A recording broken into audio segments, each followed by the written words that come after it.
The year is 150 million BC. Dinosaurs roam the Earth, and Cyberpunk is first announced as a launch title for the Atari 2600. Millions of years elapse as the game is delayed time and time again, until finally, December 10th, 2020, Cyberpunk is released. And the game still isn't finished. Playing Cyberpunk right now is like playing an early alpha version of a game that is years from completion. This is like pre-early access. Sony is actually issuing refunds for this game and has taken it down from the PlayStation Store. That is insane. I don't think I've ever seen that happen to a big name release like this. More and more big titles like this are being released in an unfinished state, and it's gotten to the point where gamers are so conditioned to glitches and bugs they don't even notice them anymore. So when I actually hear people that aren't me noticing bugs and glitches, I think, oh shit. This game is fucking broken. That being said, the glitches are very funny. I think a lot of my enjoyment from Cyberpunk actually stemmed from the bugs. I never knew what crazy bullshit would happen next. Everybody just has guns out of nowhere, no matter what they're doing. This dude is stretching with a gun. This dude is lifting dumbbells with the hand he is currently holding a gun with. The hair physics, body animation combined with super detailed environments and lighting. Guns have unique animations. Cars have glossy exteriors and modeled interiors. When Cyberpunk is at its best, it can look very impressive. Unfortunately, Cyberpunk is rarely at its best. You can have all the fancy effects in the world, but the second characters start doing this, the illusion is ruined. Even during cutscenes, you aren't safe from bugs. Look at this lady in the background. What is she sitting on? Now she's drinking nothing. This woman was getting a surgery done on her, then I walked into the room and this happened. Once NPCs get spooked by something, they are permanently scared for the rest of the game. Character animations range from super realistic to embarrassingly bad. Every time someone gets in and out of a car, it looks like this. I had one mission where the time of day would just instantly change back and forth, and then you have all of the performance issues. From what I understand, playing Cyberpunk on a PS4 is like this.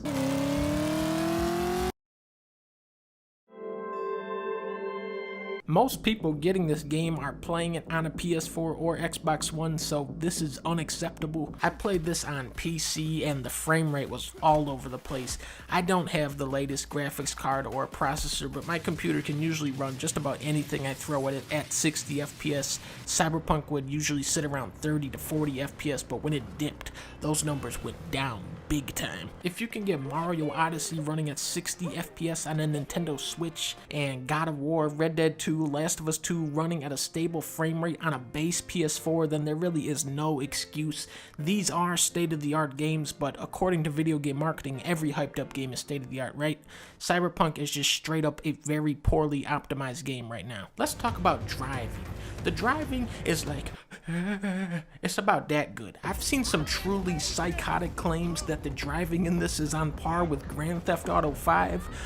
The people saying this should seek medical attention because something has happened to their brains. Your car will come to a complete stop from hitting a tiny curb and then also ram through a boulder in a car like nothing. But I mean, still better than Death Stranding driving.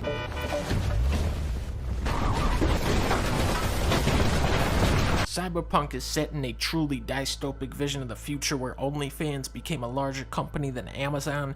Night City is full of stunning architecture, neon lights, vending machines, obnoxious ads, and a disproportionate amount of strip clubs and sex shops. It would have been cool to see what a futuristic zoo looks like, or a stadium, or a museum, or anything other than a store called PP. Then there's the combat.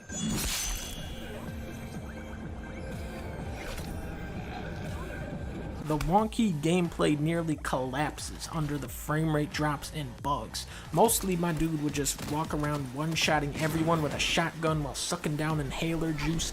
Enemies don't understand how to respond to you going past their cover spot. The hand-to-hand combat is possibly the worst ever in a video game. Every time you die, it's to a landmine that one-shots you. The combat music never stops blaring over everything, even after everyone has been dead for 2 hours. One time it even started playing the same song twice, overlapping itself. You'll shoot an enemy and they'll just get stuck on the terrain. This happened to me like 20 times. I'm right here! Come on! This dude tried to spawn in an elevator but failed miserably. Some enemies can do this, and I think that's the game functioning as intended. There are stealth options and watchdogs hacking to keep things fresh, but sometimes enemies will spot you through a wall or object because they feel like it. It's all so blatantly broken, but I mean, you know, still better than Death Stranding. I like driving through here. It's nice. You know what? You're right. It is nice out here. Never been out this way? No, I have. Just never noticed. Never had time to just sit down and watch. City slipped through my... Then we got the story, which is the strongest element of the game, but also the part of the game that can't be patched or fixed. Even though you have a strong premise here, the story itself is very plot driven. A lot of the dialogue is, we're gonna go here, we're gonna hack this computer, we're gonna talk to this guy, and this is how the microchip works, and this is how brain dances work, and this is how you write a program. CD Projekt RED, and I want this guy to hear this too. Nobody gives a rat's fucking ass about the minute details of fictional technology. That should not be the focal point of dialogue in your game. That should be information found like in a log file that's hidden under a bed somewhere. The story can also feel very disjointed at times. I picked the corpo path where you are a career worker who gets wrapped up in some disturbing corporate espionage. Then some dude snatches your microchip so you have to quit your job immediately despite being so involved in this insidious plot, and then you instantly become a low-level gangster in a montage, and then one of your first missions as the low-level gangster is to steal a super secret microchip from the most powerful man in the world. On top of that, a dozen different characters are constantly calling you and giving you side missions at the same time you are currently pursuing a side mission from 10 phone calls ago that you forgot the entire premise of now.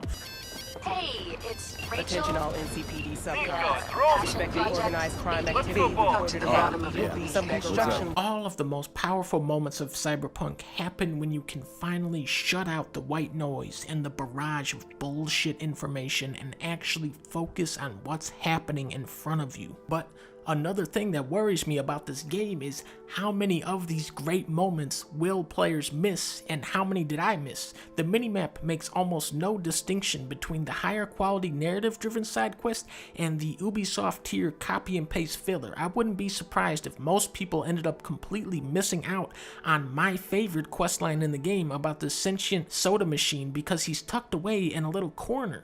Likewise, the ending that I got, which was in my opinion the most satisfying one in the game, Steam says only 1% of people actually got that ending. I realize this is a very negative and critical video, but I actually did enjoy this game. Cyberpunk 2077 is carried by actors and animators, and it's refreshing to absorb those details in first person.